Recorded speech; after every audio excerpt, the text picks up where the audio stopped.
Net worth और income. अमीर लोग अपनी नेटवर्थ पर फोकस करते हैं, गरीब लोग अपनी इनकम पर फोकस करते हैं। जब पैसों की बात आती है तो लोग आमतौर पर पूछते हैं कि आपकी इनकम कितनी है। आप शायद ही यह सवाल सुनेंगे कि आपकी नेटवर्थ क्या है। जाहिर है कि इस तरह की बातें सिर्फ अमीर लोगों के ग्रुप में होती है। वेल्थ का सही माप इनकम नहीं बल्कि नेटवर्थ है।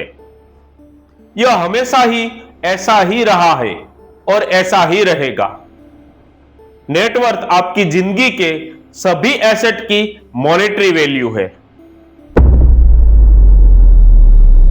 अपनी नेटवर्थ कैलकुलेट करने के लिए अपनी जिंदगी की हर चीज की वैल्यू जोड़े, जैसे कि cash, stocks, bond, real estate. अगर आपका कोई बिजनेस है तो उसकी करंट वैल्यूएशन। अब इस टोटल में से अपने कर्ज और किसी को देने वाली राशि, लोन वगैरह ऑल लायबिलिटीज को माइनस करें।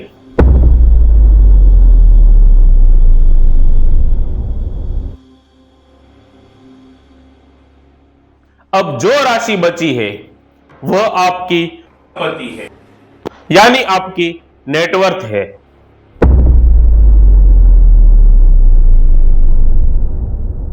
नेटवर्थ वैल्यू का एक बड़ा माप है, क्योंकि जरूरत पड़ने पर आप इसे कैश में बदल सकते हैं। अमीर लोग इनकम और नेटवर्थ के बीच का एक बड़ा फर्क समझते हैं। इनकम जरूरी है, लेकिन यह आपकी नेटवर्थ तय करने वाला अकेला फैक्टर नहीं है। यह नेटवर्थ तय करने वाले 4 एलिमेंट में से एक है। ये नेटवर्थ के 4 एलिमेंट्स है। पहला इनकम, दूसरा सेविंग, तीसरा इन्वेस्टमेंट और चौथा सिंप्लीफिकेशन।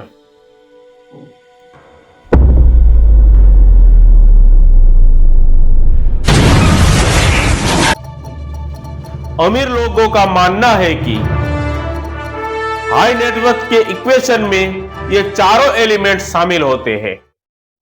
तो आइए हर एक की डिटेल्स देखते हैं।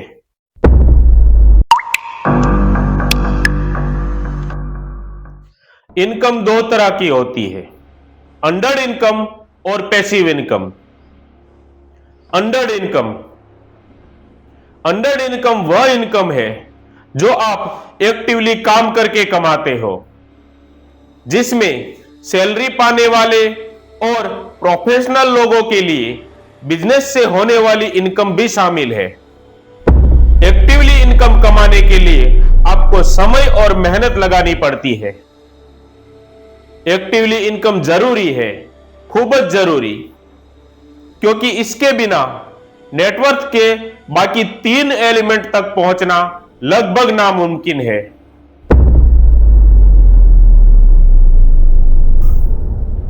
हमारे पास जितनी ज्यादा एक्टिवली इनकम होगी, हम उतनी ही ज्यादा बचत और इन्वेस्टमेंट कर सकते हैं। एक बात और, एक्टिवली इनकम जरूरी तो है, लेकिन यह कुल नेटवर्थ का एक हिस्सा मात्र है।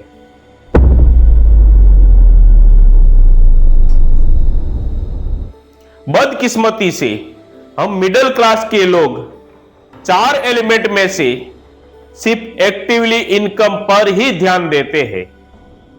नतीजा यह होता है कि उसकी इनकम बहुत कम या बिल्कुल नहीं होती। अब दूसरा, पैसिव इनकम। पैसिव इनकम वह इनकम है जो आप बिना कोई काम किए कमाते हो। हम थोड़ी देर में पैसिव इनकम के बारे में और बात करेंगे। लेकिन अभी के लिए इसे एक ऐसे सोर्स के तौर पर सोचते हैं जो हमारी जेब भरता है, जिसका इस्तेमाल खर्च करने, बचत करने या इन्वेस्टमेंट करने के लिए किया जा सकता है। बचत भी जरूरी है।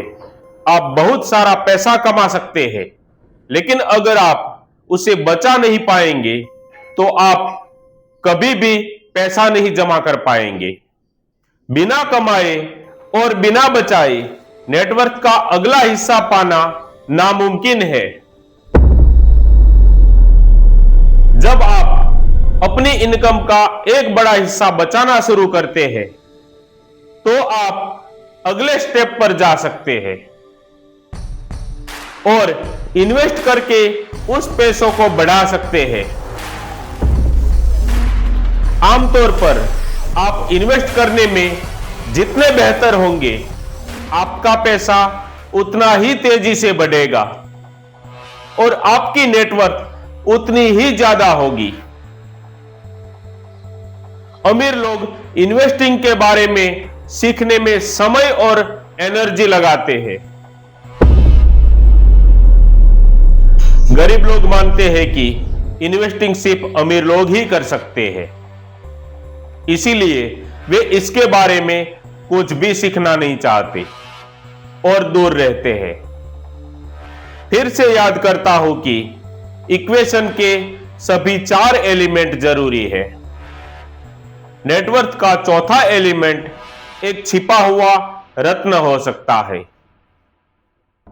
क्योंकि बहुत कम लोग पैसा जमा करने में इसके महत्व को समझते हैं। यह सिंप्लीफिकेशन का एलिमेंट है, बिल्कुल सेविंग जैसा ही है, क्योंकि इसमें ऐसी लाइफस्टाइल जीना शामिल है जिसमें कम पैसे लगते हैं।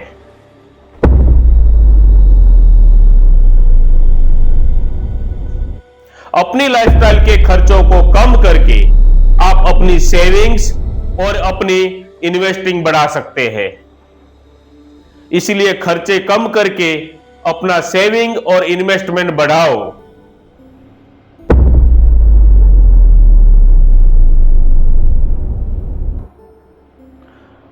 खर्च हमेशा इनकम के साथ बढ़ता रहता है। आपके पास एक कार है, अगर आपकी इनकम बढ़ती है तो आप और बेहतर कार खरीदते हैं।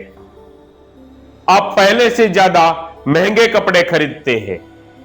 आप छुट्टी पर पहले से ज्यादा पैसे खर्च करते हैं। हालांकि ऐसा नहीं होता, लेकिन ज्यादातर ऐसा ही होता है।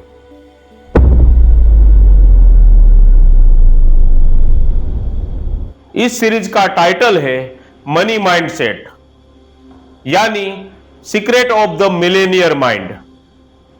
क्या किसी को मिलेनियर इनकम के आधार पर कहा जाता है या नेटवर्थ के आधार पर?